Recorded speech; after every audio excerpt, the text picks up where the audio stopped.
रूपी भीख लेकर अपना जीवन चलाते हो, तुम हमें आरक्षण का ज्ञान दोगे? एक एजुकेशन करो, उसके बाद तुम्हारी औकात है तो हमसे बराबरी करो मेरिट में। अगर नाप नहीं दिए तुमको तो फिर कहना। लेकिन आप आइए हमारे साथ उसी खिचड़ी वाला स्कूल में पढ़िए, और है औकात तो फिर उसके बाद हमसे टैलेंट में बराबरी करिए। फिर देखिए कि असली टैलेंट किसमें है। और जो लोग टैलेंट अरे भैया टैलेंट था तो तुम्हारे बाप दादा क्यों अंग्रेजों की गुलामी करते थे? क्यों नहीं संविधान उन्होंने लिखा? क्यों नहीं उन्होंने देश की आजादी की शुरुआत की? क्यों नहीं उन्होंने जंग छेड़ा कि हाँ देश आजाद होना चाहिए? क्यों अंग्रेजों की तलवापोशी कर रहे थे? वही शर्त है हमारी। नंबर 1, 1 नेशन 1 एजुकेशन लागू करवा। एक मिस्टर का बेटा जिस स्कूल में पढ़ेगा उसी स्कूल में एक प्रधानमंत्री का बेटा पढ़ेगा। एक कूड़ा साफ करने वाला का बेटा जिस स्कूल में पढ़ेगा उसी स्कूल में अंबानी और अडानी का बाल बच्चा पढ़ेगा। लेकिन देखिए कहा जाए जो लोग आरक्षण का सपोर्टर है वो बोल रहे हैं उसमें टैलेंट नहीं है। हम लोग जिसमें टैलेंट है वो पीछे रह जाता है, यानी कि लोग 70 नंबर लाके वो नौकरी नहीं ले पाता है, 30 नंबर लेके SC ST वाले नौकरी। डेफिनेटली है, हम सहमत हैं इस बात से, इनमें टैलेंट है। अब भाई जो पिछले 3000 वर्षों से जिसका खानदान पढ़ते आ रहा है उसका IQ लेवल, जो जिसका मात्र 3 पीढ़ी से लोग पढ़ते आ रहे हैं उसके IQ लेवल में आकाश और जमीन का फर्क होगा, नो डाउट होगा।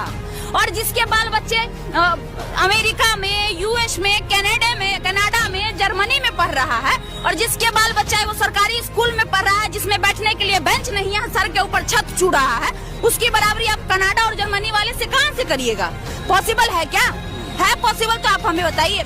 आप आइए हमारे साथ उसी खिचड़ी वाला स्कूल में पढ़िए, और है औकात तो फिर उसके बाद हमसे टैलेंट में बराबरी करिए। फिर देखिए कि असली टैलेंट किसमें है। और जो लोग टैलेंट अरे भैया टैलेंट था तो तुम्हारे बाप दादा क्यों अंग्रेजों की गुलामी करते थे?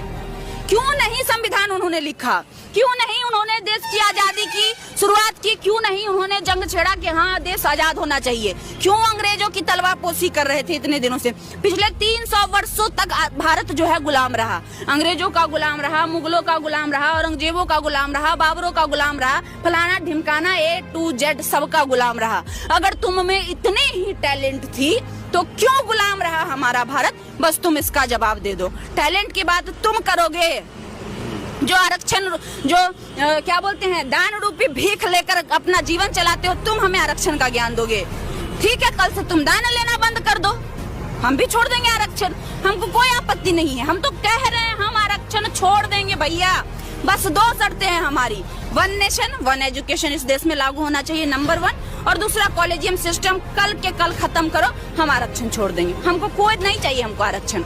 उसके बाद तुम EWS रख लेना, हमको नहीं चाहिए आरक्षण। बस शर्त ये होना चाहिए कि तुम हमारे साथ उसी विद्यालय में पढ़ोगे जिस विद्यालय में हमारे लोग और किसी के बच्चे पढ़ते हैं, गरीब के बच्चे पढ़ते हैं। आओ खुले मन से स्वागत है, हम भी आरक्षण। जिस प्रकार से कांग्रेस जनता पार्टी को सफलता मिला, क्या लगता है इसको सफलता मिलेगा?